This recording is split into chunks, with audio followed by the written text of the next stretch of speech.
Hello everyone, I'm amazing and so are you, and welcome to the stress of change.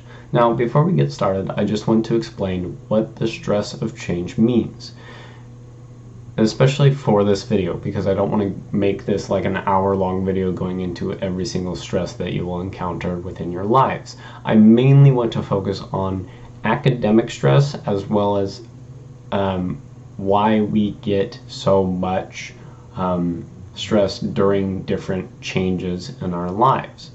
So first of all, we need to understand what stress is.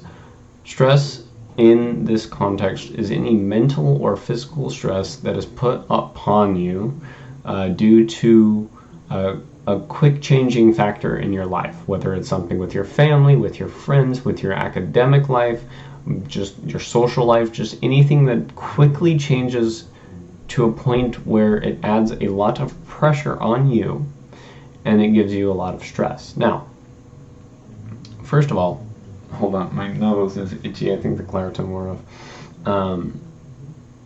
Where do we get this stress? When do we experience stress for the first time in our lives?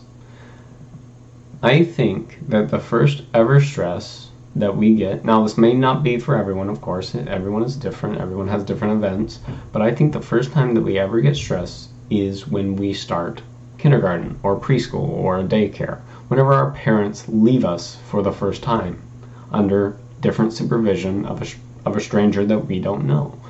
And that is the first stress that we ever experience, because we grow so attached to our parents for those two to 3 years that they watch us, that when they leave to go to work and we're at the daycare and kindergarten and whatever, that adds a lot of mental stress on us because it's something completely new. We've never really seen the outside world other than being with them. So to be alone, that's really scary and really stressful. And so that is the first time that we ever experience it. And then for the entire academic life that we have, we just get more and more stress. From kindergarten to elementary school, sorry, it's really late, I am tired. From kindergarten to elementary, there's not that much stress because you just have more classes. There's not much homework. You get to have recess and have fun and, you know, be with friends and things like that. So there's not that much stress. But then from elementary to middle school, there's a little bit more stress because now you're getting homework and you're actually having to learn complex systems and things like that, like math and science and things like that. Like, not the basic things, but the more advanced equations and things like that. And then of course you get homework, which will last you anywhere from 1 to 2 hours. It's just middle school homework.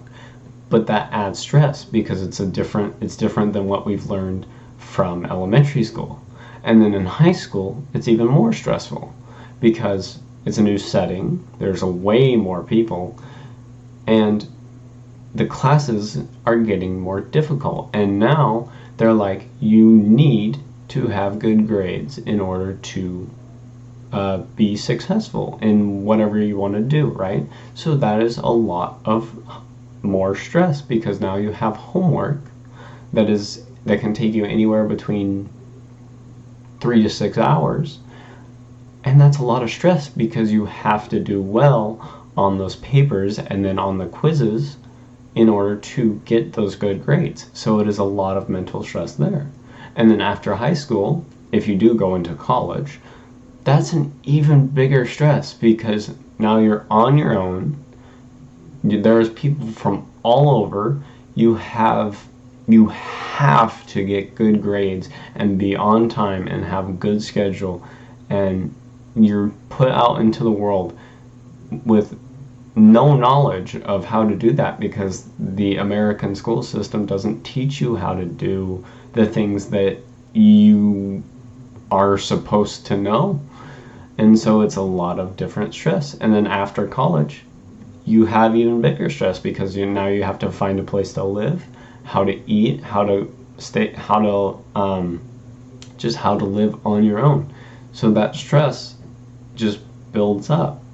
So how do you deal with all the stress? Of course, there's, getting a therapist who you can talk to and pay to, listen to you and stuff like that. Or there's friends and family that'll always be there for you. But the one thing that I find is just look at it one detail at a time. Now, I'm not going to say don't stress and don't worry about it, because everyone is going to have stress. The people that tell you don't stress about it is people that have experience in those fields and know what it was like, and just say don't stress, don't worry about it, because it is good in the end. It will be good in the end, and it's good to have stress because it lets you know that you are being overwhelmed with things going on in your life. And so how I deal with my stress is either I cry, I break down and cry. That always seems to help me, talking about it, or just self-reflecting and looking at each point of where the stress is coming from and being like, okay, so, there's this event coming up. There's like a interview. There's a job interview that's coming up, right, in a week. It's not that far away. I'm not too stressed about it.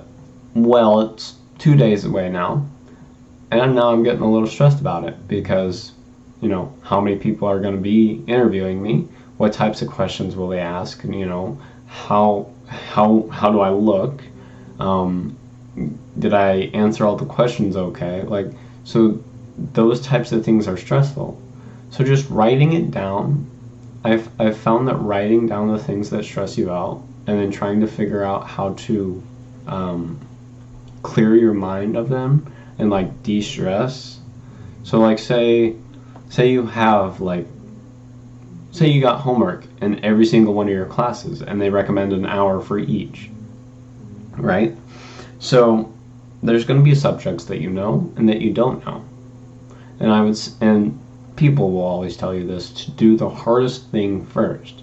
So say you're good at math, but you're not good at science. Focus on the science first. So then you can de-stress, so that you can de-stress that you finished that hard thing and you can go on to the easy things now and blow right through it.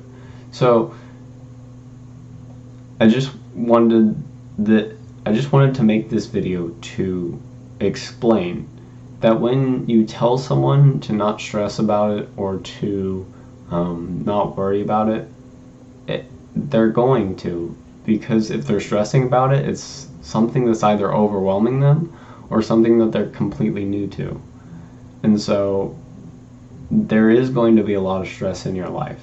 You live for the average human lives about 80 to 100 years, give or take.